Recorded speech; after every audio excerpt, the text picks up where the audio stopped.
Now, to tie the variant of the Raymond, which is an Irish wet fly, the hook I'm using is a Kamasan B175 size 10. You could use, I'm going to use black, you could use a yellow, a lighter colour one if you want, but I'm going to stick to black.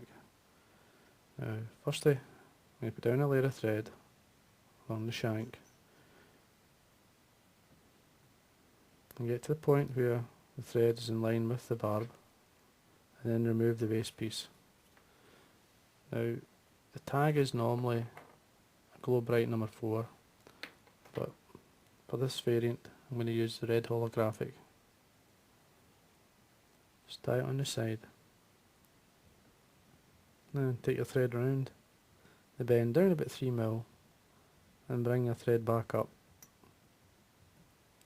Now to secure the red holographic, which is a medium sized tinsel, I'm going to use some super glue. I'm just going to wind over the top, nice and tight. This will protect the tag and obviously the tinsel, and your fly will last much longer. Catch it in at the top, 2 or 3 turns, and then remove the excess. Now I'm cutting it in very close to the area where I'm tying it. Now normally I wouldn't do that if it was say a floss body or a tinsel body. I'd tie it in, I'd have the length, the waist end, the length of the body to balance the body out. But it's going to be a dub body, so you can get away with that.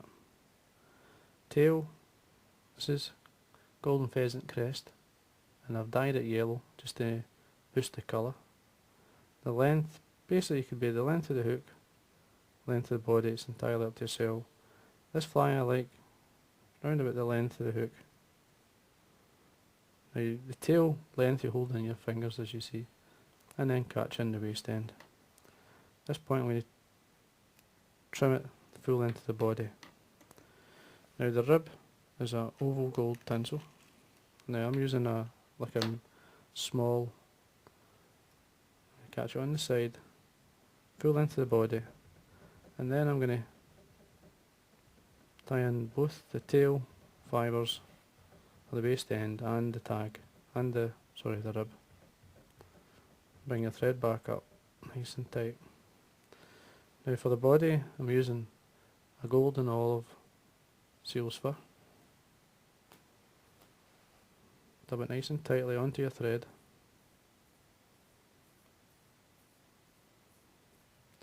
Just take your time. Now you slide it up, do a turn, and then basically that's your anchor point, which is on the hook, and you can tighten the seal's fur up and form the body as you wind up. Now you've got to have at least 3mm of material, or 3mm of an area to tie in your material towards the eye, because there is a lot going on here. Now there's 2 body hackles I'm using. These are saddle hackles, Met's saddle hackles dyed, cock hackles. And both are a grade 2. This is a golden olive and a scarlet or red. Now tie them both in together. Just remove fibres from the bottom, revealing the stem, and then tie these down. Make sure they're tied in. Thread down and back up. Wind them both together, do a full turn at the top. Then you're looking only at maybe 3 turns down the body. Kind of cross your rib, and then bring your rib up through about 5 turns. Now just draw anything that's going forward towards the eye, draw it back, and bring the last turn of the rib up, tie it down, remove the rib, break off or cut away the hackles. At this point, tidy up. Just take your thread back down to the eye and come back up. See where you are. Now you get some Velcro, and you could basically bring some of the seal's fur into the hackle.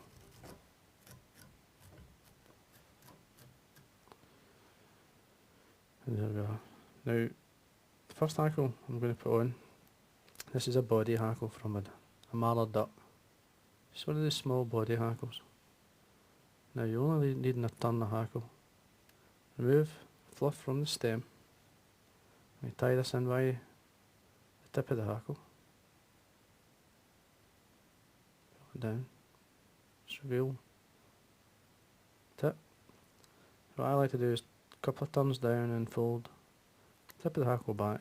Come back up 2 or 3 turns. Keeping hold of the hackle, just bring out tip and then trim it away. So you only need to turn the hackle. You could take away some of this, but you're best to do it before you actually tie it in. Take it all the way around. That's fine. Tie it down. Just break off the stem, bring the thread back up. At this point, you could place the fibres a wee bit better. Just roll them in your finger and thumb, and you'll see how it sits back.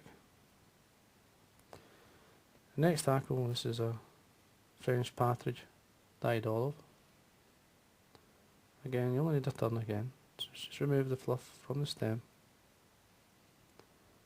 Reveal the tip of the hackle, and repeat what we've just done. Come in 2 or 3 turns, lock it back, pull out tip of the hackle, trim it away. Now, as I say, you only need a turn. Now I've dyed a few of these over the years, this variant. I would probably say the original is the best, but this one here has caught a few fish. I mean, this is a pattern to test any tire out. Even I've tied a few, and you're always learning, you're always working out something better or a better way of doing it. Now the wing itself is hen pheasant. Now you could use the tail, or you could use the actual. These are more secondary feathers from the actual wing. You just need a right and a left, so you do. Now there's a throat as well. You put on of, now in this case this is dyed yellow blue jay. This is where you can either put this on just now and then the wing, and then there's another hackle in front. Now it's just getting the balance the way you like it. It doesn't matter really at this point whether the throat hackle goes on or not. Or this, the blue jay. Now I'm going to put the blue jay on first. Just bring the fibre tips out. Just remove the rubbish at the bottom. Tail them off. The length should be at least to the point of the barb. Now I'm going to pinch and loop it on from underneath. So pinch and loop up the way, 2 or 3 turns. And then take away the excess. Tidy up. Now you get your wing.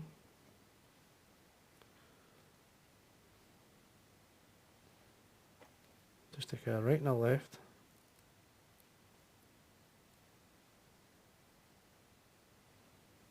Just place them on. You want the tips of the wing to reach the end of the tail. Just make sure they're lined up.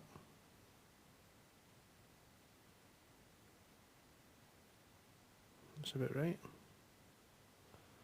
Pinch and loop it on. Nice and tight. Just make sure it's going to lie where you want it. Have a quick look. It looks okay to me. Then trim away. Tidy up.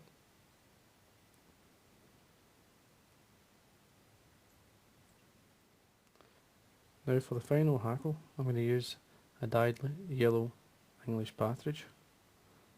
Much like I did before, just remove the fine fluff at the bottom. Come in, reveal the tip of the hackle, tie it in.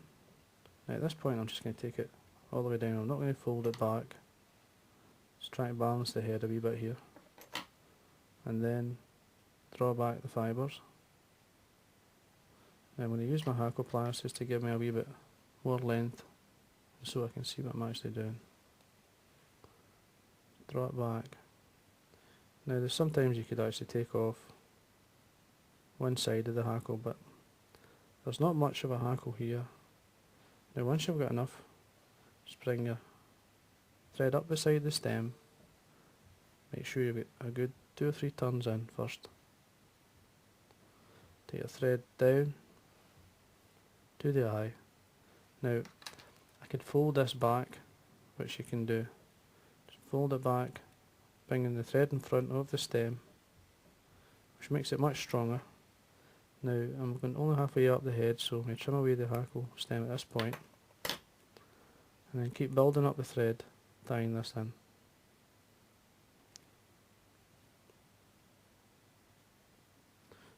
Fold it a wee bit with my nail. There we are. Once we're happy with that, it comes straight in and whip finish, keeping the thread always tight. Good 4 or 5 turns of thread to whip finish, and then trim away your thread out of the way. Just have a look. Now this is certainly a fly to test any tyre out, as you'll probably find out as you go to use it or go to tie it. And then all we've got to do is I would say 2 to 3 coats of varnish is fine. Small fine hair there, just trim it away. Just varnish all the way around.